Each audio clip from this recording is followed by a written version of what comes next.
When you're drinking a frozen beverage from McDonald's, your brain may not like how refreshingly cold it is. But the rest of your body? Oh, yes. It's gonna relish every moment of it. Because there are drinks. Then there are drinks from McDonald's. Get all the chill you need for just $1.69. From any size frozen drink, like a frozen Fanta Blue Raspberry, to a new ice-cold lemonade. Prices and participation may vary. Cannot be combined with any other offer. Ba-da-ba-ba-ba.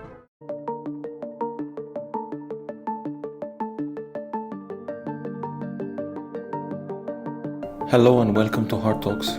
My name is Hussein Heshmat. I'm an interventional cardiologist and professor of cardiology.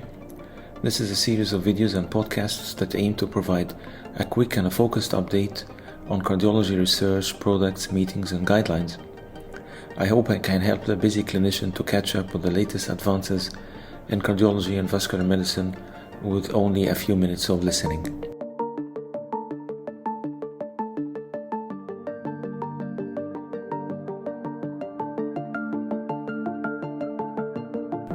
Heart failure with reduced ejection fraction, or HFrEF, is the cancer in cardiology.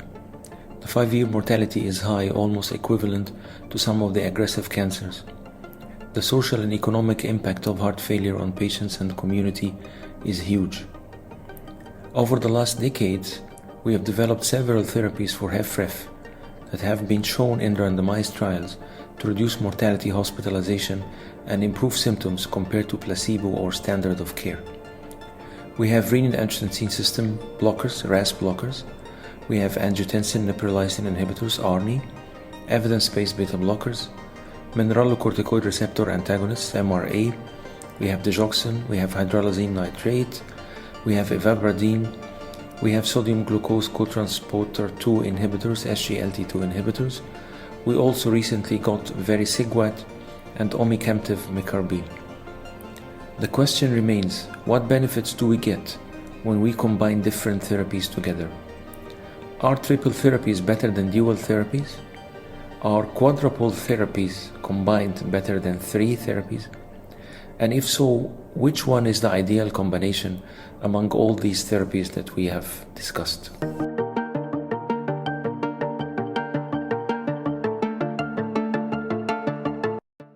Trying to answer these questions, Jasper Tromp and his colleagues from the Netherlands, Singapore, and the US published in JACC Heart Failure this month their systematic network meta-analysis of 75 randomized controlled trials between 1987 and January 2020.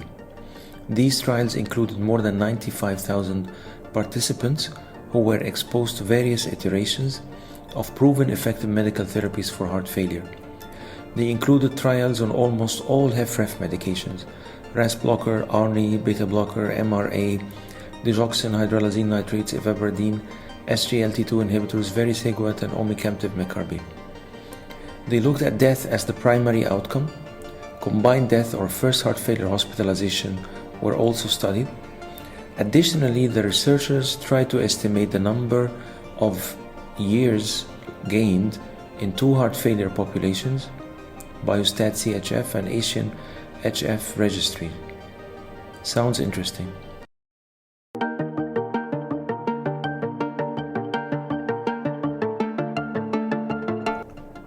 The investigators found that the best way to reduce mortality was to combine ARNI, beta blocker, MRA, and SGLT2 inhibitors, and this gave a 61% relative risk reduction. The second winner was the combination of ARNI, beta blocker, MRA, and vericiguat, and that gave 59% relative risk reduction of mortality. The third best combination was ARNI, beta blocker, MRA, and omecamtiv mecarbil, with a 56% mortality reduction.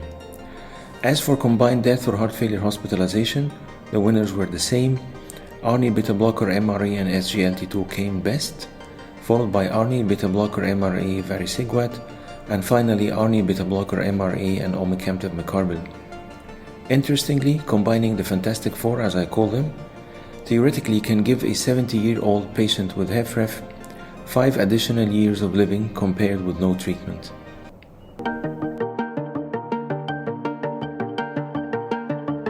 So what are the implications for the practicing physician? We need to fully utilize the available best 4 therapies for HFrEF. Quadruple therapy definitely works. Of course, we need to understand the inherent limitations of meta-analysis, and we need to be realistic. 61% reduction in all-cause mortality may be hard to achieve in all real-life situations, but it's definitely worth pursuing.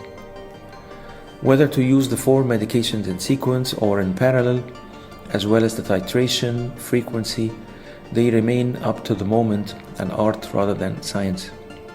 However, the message is clear. All healthcare providers treating HFrEF patients should strive to see their patients taking the 4 therapies combined: ARNI, beta blocker, MRA, and SGLT2 inhibitors. Do that and your patient may gain extra 5 years of life. Sounds great.